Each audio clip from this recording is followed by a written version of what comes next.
예, 경기도 김포울의 박상혁 의원입니다. 인사가 만사라는 얘기가 있습니다. 저는 윤석열 정부가 역대 최악의 국정 지지도와 국민 신뢰도를 받고 있고, 그 원인은 여러 가지가 있지만 김건희 여사와 같은 국정농단의 가장 큰 문제가 있지만 또 한편의 문제가 인사 문제라고 생각합니다.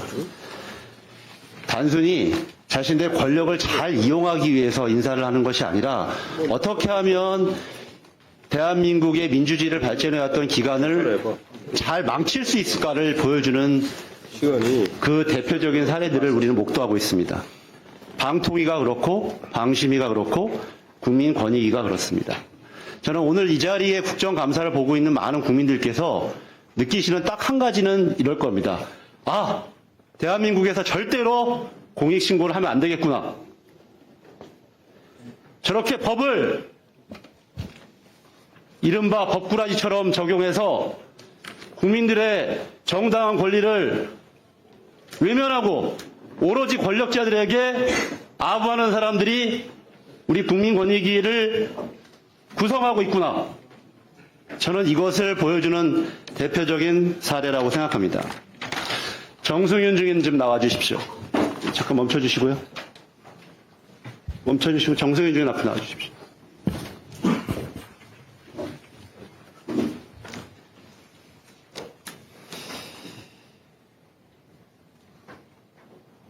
증인은 임명 당시에 이런 얘기를 한 적이 있습니까? 국민이 여러 가지 논란이 있었음에도 불구하고 임명되었을 때 국민이 선택한 임명권자인 대통령께서 저를 이 자리에 임명한 이유가 무엇인가 스스로 답을 해본다. 뭐 이런 이야기를 한 적이 있습니까? 그 진사 때 했던 것 같습니다. 다시. 아니, 기억은 안 나는데 오래돼서 그때 그런 글을 쓴 것 같습니다.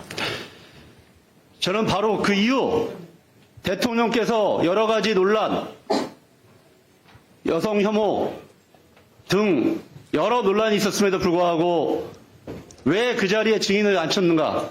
그것이 바로 김건희 여사를 비롯한 윤석열 대통령과 정권의 호위무사 역할을 충실히 하라는 그 뜻이라고 저는 생각합니다. 동의하지 않습니다.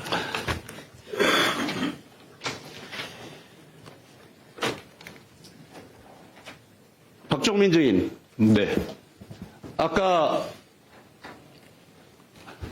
김건희 여사 디올백 사건을 뭐라고 표현했습니까? 정치 공작이라고 표현했습니까? 정치 공작 몰카 사건. 그게 결정서에 있는 단어예요? 몰카라고 몰카 정치 공작이 결정서에 있는 단어예요?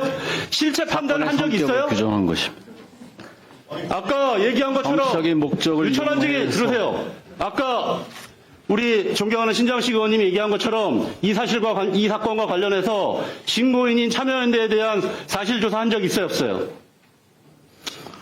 피신고인 조사한 적 있어, 없어요? 추가 자료를 요청한 바가 있고, 기본적인 최초의 신고인이었던 참여연대에 대한 사실조사 한 적 예. 있어요, 없어요? 예, 현장 조사 한 적 있어요, 없어요? 그런 최초의 기본적인 사실조사 한 적도 없는데 박종민 증인, 네. 무슨 근거로 정치공작 몰카라고 얘기하십니까? 당신에게 무슨 근거가 있어서 금지법 그런 시행령 14조 정치공작 1항 몰카라고 규정할 수 있어요? 질문하신 것도 답변하겠습니다. 답변하지 마세요. 답변할 기회도 안 주면서 왜 질문하십니까? 마지막에 제가 드리겠습니다. 그 질문 시간, 질문 안에 저는 같이 안 했어요. 언제 손가락 현재 찔렸어요? 증인들이 자, 이 사건과 관련되어서 제대로 된 실체 판단도 하지 않은 채 종결을 해놓고서는 몰카 공작 사건, 정치 공작 사건 이렇게 본인들의 정치적 중립성을 이 명백하게 허물어지는 본심들을 드러내고 있다고 생각합니다. PPT 하나만 띄워주십시오. 아까도 나왔던 PPT입니다. 세계 투명성 기구 회장이 이야기했던 겁니다. 핵심적인 이야기들이 여러 가지가 있습니다만 반부패기구의 위원들은 권력을 쥐고 있는 인사들과 개인적인 관계에 있는 사람들이어서는 안 된다. 저는 이 표현이 핵심적인 이 인터뷰의 내용이라고 생각합니다. 유철한 증인, 조금 전에 얘기한 것처럼 윤석열 대통령과 임명권자인 윤석열 대통령과 서울대 동기고 최근까지도 임명 전까지 국민의힘 당원이었고 맞죠? 예, 아니요 대답해 주시오. 예, 맞습니다. 정승윤 증인, 예, 윤석열 대통령의 검사 후배고 선대위에 참여했던 거 맞죠? 맞습니다. 박종민 증인, 네. 윤석열 대통령의 서울대 법대 후배인 거 맞죠? 맞습니다. 저는 이런 것들이 가장 대표적인 권력을 쥐고 있는 인사들과 개인적인 관계에 있는 분들이라고 생각하고, 지난번 현안 질의에도 본인들은 아니라고 했지만 과거 사례들 보면 최소한 회피라도 하려고 하는 노력들이 있었습니다. 이런 것들을 허물어뜨리고 있다고 생각합니다. 결국